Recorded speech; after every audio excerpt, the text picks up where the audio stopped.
presented by Maithili Babu Hit।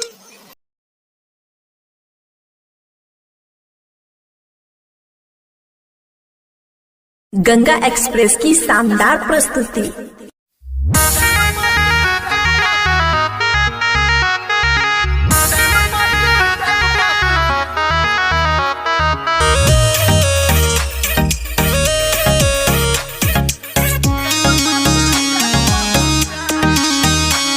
मेरे college की एक लड़की थी, वो मेरे क्लास में पढ़ती थी। मेरे कॉलेज की एक लड़की थी, वो मेरे क्लास में पढ़ती थी। 9 बजे कहाँ शुरू हुआ फिर कर दी इनकार। टाइम पास प्यार, टाइम पास प्यार,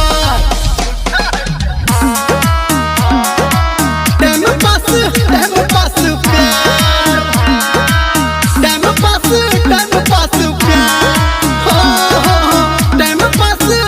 पास प्यार।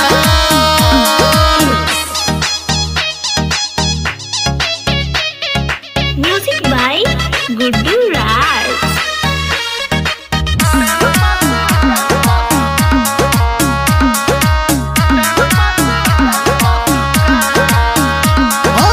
नटखटी वो लड़की ऐसी दिल चुरा के ले गई, एक झटके में मोहब्बत मुझको वापस दे गई। हाँ, नटखटी वो लड़की ऐसी दिल चुरा के ले गई, एक झटके में मोहब्बत मुझको वापस दे गई। मैं दीवाना हो के पूछा बोली एक बार, टाइम पास प्यार, टाइम पास प्यार,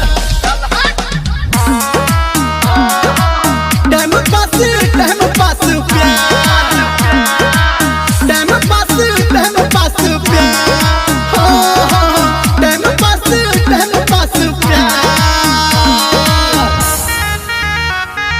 सिंगिंग बाय धर्मेंद्र निर्मलिया।